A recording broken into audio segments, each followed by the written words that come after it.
Hola, querido.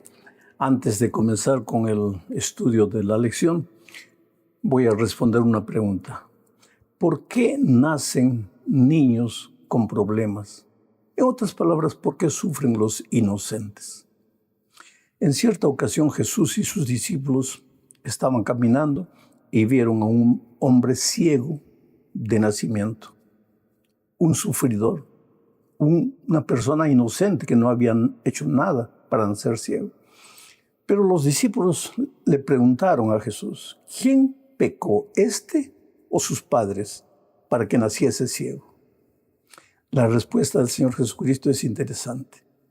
Él dijo, ni este pecó ni sus padres, sino que para que las obras de Dios sean reveladas, este nació así. Eso parece injusto. Quiere decir que Dios permite que nazcan personas con problemas solo para que las obras de Dios se revelen. ¿Qué tipo de Dios egoísta sería ese? Aquí necesitamos entender que en el griego ese para qué, ni este pecó ni sus padres, pero para qué. Esa interjección para qué en griego es iná, que quiere decir ya que o para qué. Ahora vamos a leer el texto de la manera, ni este pecó ni sus padres, pero ya que ha nacido así, las obras de Dios se van a revelar. Oh querido, desde que el pecado entró al mundo, el dolor es una ley.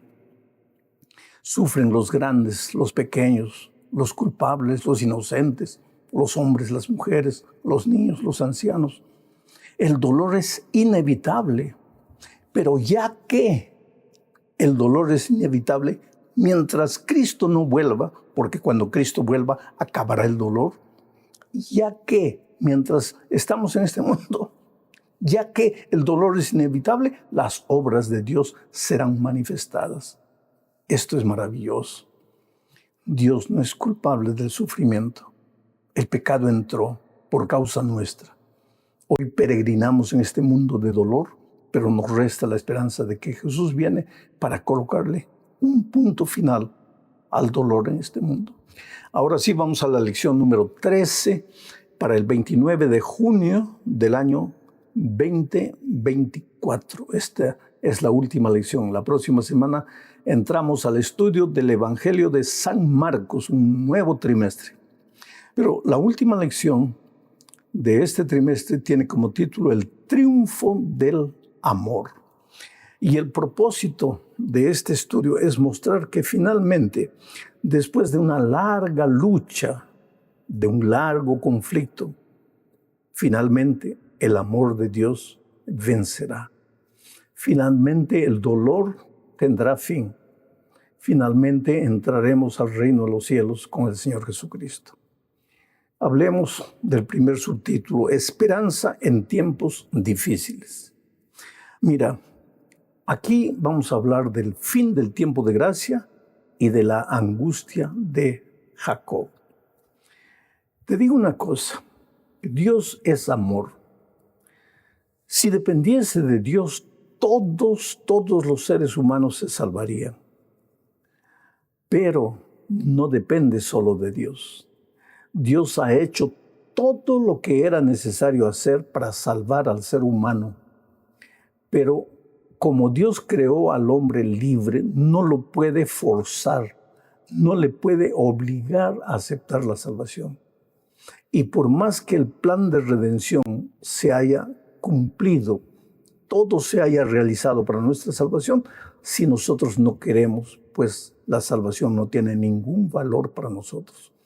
Esta idea va contra el universalismo, porque hay gente que cree que Dios es amor, Dios es misericordia y por tanto todos se salvarán. No. Dios es misericordia, Dios es amor, pero solo se salvarán los que acepten la salvación en Cristo. Hoy día, Dios llama, toca la puerta del corazón, insiste una y otra vez. Pero va a llegar un momento en que Jesús necesita volver y el tiempo de gracia llegará a su fin. Y eso es lo que dice Apocalipsis 22, 7, 11 y 12. Leo. He aquí vengo pronto, dice Jesús. Bienaventurado el que guarda las palabras de la profecía de este libro, que contiene la verdad, ¿no es cierto? El que es injusto, sea injusto todavía. Y el que es inmundo, sea inmundo todavía. Y el que es justo, practique la justicia todavía. Y el que es santo, santifíquese todavía. He aquí yo vengo pronto, y mi galardón conmigo, para recompensar a cada uno según sea su obra. Interesante este texto. El tiempo de gracia tiene fin. Va a llegar un momento antes de la venida de Cristo en que las puertas de la gracia se cerrarán. Pastor, ¿cuándo va a suceder eso? No, ni tú, ni yo, ni nadie puede saber, solo Dios. Pero se va a cerrar. Hasta ese momento, el que podía ser salvo, sería salvo. El que aceptaba, sería salvo. Por más pecador que hubiera sido en la vida, si se arrepentía, si confesaba, si aceptaba la gracia de Cristo, estaba salvo. Pero cuando el tiempo de gracia se cierre, ahí el que es justo seguirá siendo justo. Y el que estaba perdido, pues estará perdido. Ya no hay más posibilidad de salvación. Pero no necesitas asustarte, porque Daniel capítulo 12, 1 y 2 dice lo siguiente. En aquel tiempo se levantará Miguel, el gran príncipe que está de parte de los hijos de tu pueblo. No voy a explicar por qué Miguel es el gran príncipe, pero si aquí el texto dice que el gran príncipe que está de parte de los hijos de tu pueblo, se refiere al príncipe, al hijo del rey de los reyes, al Señor Jesucristo. En aquel tiempo se levantará Miguel, el gran príncipe que está de parte de los hijos de tu pueblo, y será tiempo de angustia, cual nunca fue desde que hubo gente hasta entonces. Pero en aquel tiempo será libertado tu pueblo, todos los que se hallen escritos en el libro, y muchos de los que duermen en el polvo de la tierra serán despertados, unos para vida eterna y otros para vergüenza y confusión perpetua. El tiempo de gracia se acabará y ahí comenzará el periodo de la gran angustia. La Biblia le llama la angustia de Jacob. ¿De qué se trata ese tiempo de angustia? La angustia de Jacob. ¿Te acuerdas aquella noche que Jacob estaba regresando para ver a su hermano Esaú? Y cerca del río Jaboc, a las orillas, él se arrodilló y oró y oró y lloró toda la noche. Estaba viviendo su noche de angustia. ¿Por qué? Porque al día siguiente se encontraría con su hermano, a quien había engañado, a quien había traicionado. Y la angustia de Jacob era la siguiente: mañana me voy a encontrar con mi hermano. ¿Será que él me perdonó y me aceptará? ¿O será que él no me perdonó y me destruirá? Esa angustia fue tan intensa, tan grande en la vida de Jacob, y ahora la palabra de Dios toma esa angustia de Jacob como la angustia de los hijos de Dios en los últimos tiempos. Cuando la puerta de la gracia se haya terminado, ya no hay más oportunidad de arrepentimiento, entonces vendrá a nuestra mente la angustia. Sabemos que el tiempo de gracia terminó. No sabemos cuándo, pero sabemos que el tiempo de gracia terminó. Y la angustia es: ¿cuándo se cerró el tiempo de gracia? ¿Cuando yo estaba afuera o cuando yo estaba dentro? ¿Cuando yo estaba andando en los caminos de Dios o cuando yo estaba andando en los caminos de pecado? ¿Cuándo se acabó el tiempo de gracia? Mañana me encontraré con mi hermano mayor, el Señor Jesucristo. ¿Será que Él me perdonó y me aceptará? ¿O será que Él no me perdonó y me destruirá? Esa será la angustia terrible del pueblo de Dios. Pero querido, tú no tienes nada que temer. Hoy entrégale la vida al Señor Jesucristo. hoy acepta al Señor Jesucristo. Si tienes que ser bautizado hoy, bautízate en el nombre del Padre, del Hijo y del Espíritu Santo. Hoy es el día de buena nueva. Hoy es el día de salvación. Vamos a la segunda parte del estudio bajo el subtítulo de Esperanza en el pronto regreso de Jesús. Mira, querido, el hecho de que hoy todo parezca tranquilo, relativamente, ¿no? Porque oímos guerras y rumores de guerras allá lejos en el Medio Oriente, aquí cerca en Venezuela, en fin.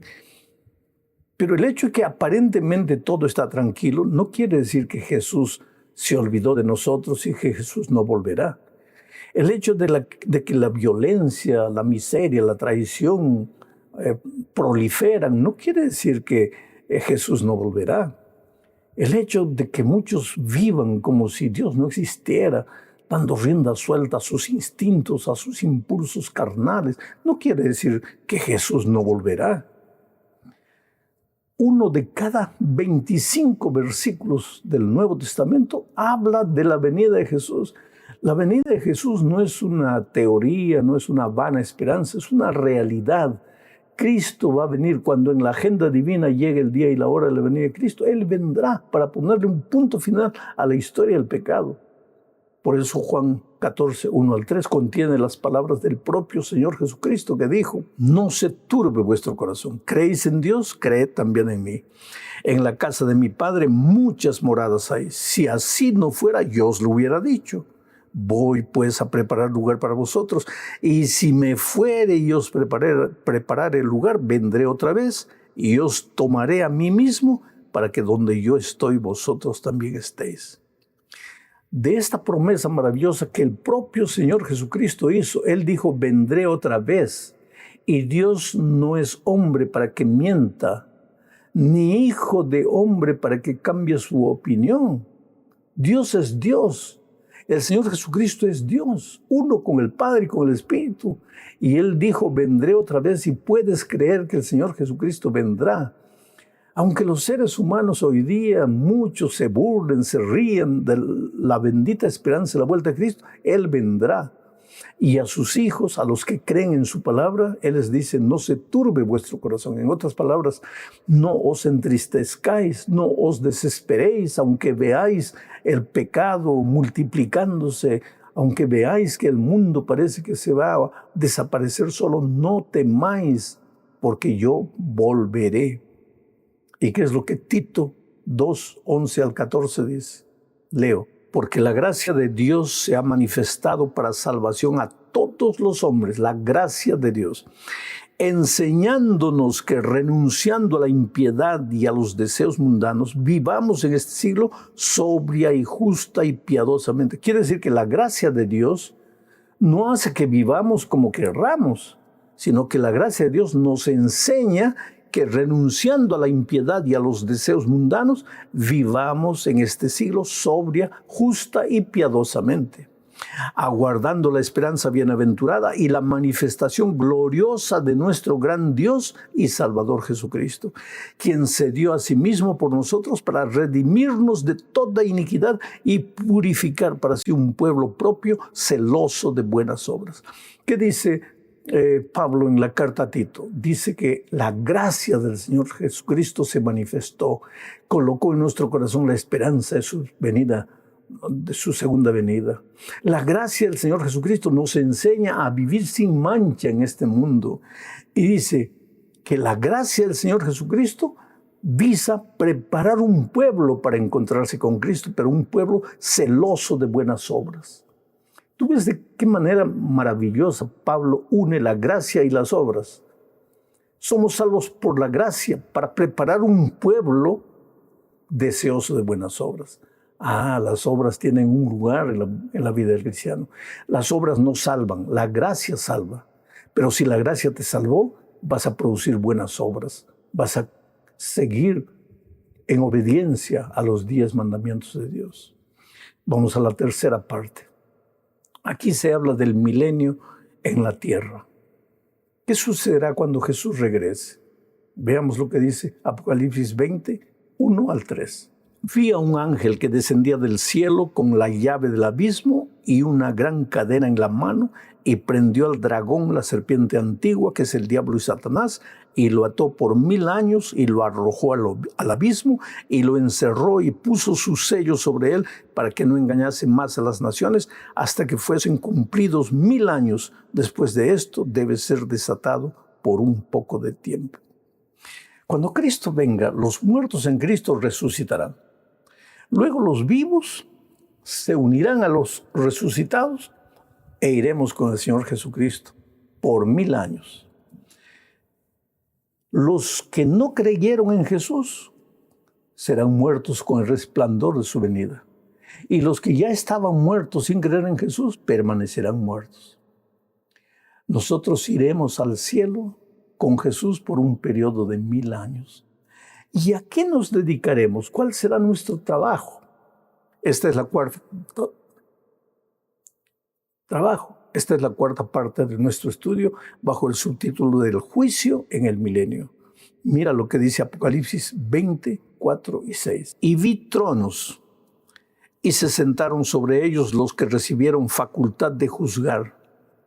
Y vi las almas de los decapitados por causa del testimonio de Jesús y por la palabra de Dios, los que no habían adorado a la bestia ni a su imagen, y que no recibieron la marca en sus frentes ni en sus manos, y vivieron y reinaron con Cristo 1000 años. Bienaventurado y santo el que tiene parte en la primera resurrección. La segunda muerte no tiene potestad sobre ellos, sino que serán sacerdotes de Dios y de Cristo, y reinarán con él 1000 años. ¿Qué es lo que entendemos aquí? Voy a hacer un resumen nuevamente. Cuando Cristo venga, los muertos en Cristo resucitarán. Los vivos que fueron fieles al Señor Jesucristo y a su palabra se unirán con los resucitados e irán durante 1000 años al cielo. Los muertos que no creyeron en Cristo permanecerán muertos.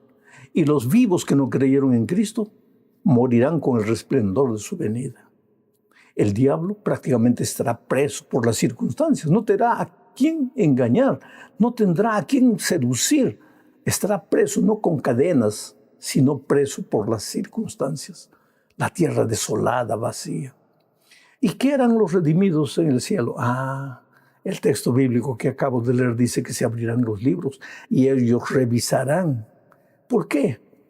Porque algunas personas que tú piensas que se salvarán no estarán allá, y algunas que tú pensabas que se perderían estarán allá. Y entonces, para aclarar cualquier duda, tú tendrás la oportunidad de revisar los libros. A eso se llama el juicio del milenio. No es un juicio que determina nada, es un juicio que comprueba por qué las cosas fueron como fueron. 1000 años. Al terminar los 1000 años, pues Dios decide traer la santa ciudad a la tierra, porque nuestro verdadero hogar será en esta tierra. En el cielo estaremos solamente 1000 años. Volveremos, pero ahí, en esta tierra, los muertos de todas las edades resucitarán. A eso se llama la segunda muerte. Y el diablo quedará contento, porque al ver a todo el mundo resucitado va a decir, nuevamente, ahora sí. Y cuando Jesús está volviendo con la santa ciudad y los redimidos, el diablo va a hacer guerra. Y ahí sí va a llover fuego y azufre y el punto final del pecado. Ya no se levantará nunca más. Estamos entre dos eternidades. Mira lo que dice la quinta parte. Cuando Jesús regrese, solo habrá dos grupos. Leo lo que dice 2 Corintios 5:10. Porque es necesario que todos nosotros comparezcamos ante el tribunal de Cristo, para que cada uno reciba lo que haya hecho mientras estaba en el cuerpo, sea bueno o sea malo. Solo dos grupos. Aquellos que confiaron en Cristo, aceptaron la gracia de Cristo, y aunque en algún momento de su vida, cuando no conocían a Jesús, vivieron en la miseria, el pecado, pero se arrepintieron y aceptaron a Jesús, estarán en el grupo los redimidos para recibir el galardón que Jesús viene a traerles. El otro grupo es aquellos que no obedecieron a Jesús. Y que muchas veces pensando obedecer a Jesús, solo obedecieron tradiciones humanas. Aquellos que cerraron sus ojos a la verdad de la palabra de Dios, cerraron sus oídos al evangelio puro y eterno de la palabra de Dios. Solo dos grupos, ovejas y cabritos. Las vírgenes prudentes, las vírgenes insensatas. Cristo viene para llevar a su pueblo. ¿Eres tú parte de su pueblo? Abre tu corazón a Jesús. Entrégale tu vida. Oh querido, no se trata de esta es mi iglesia, la tuya es esta, yo defiendo mi iglesia, tú defiendes. No, no se trata de eso. Se trata de abrir los ojos a la palabra de Dios y seguir lo que la palabra de Dios dice y hacer caso a la voz del Espíritu Santo que te habla. Que Dios te bendiga ricamente. Si no nos vemos nunca en esta tierra, yo quisiera verte un día en el reino de los cielos. Un gran abrazo. Felicidades.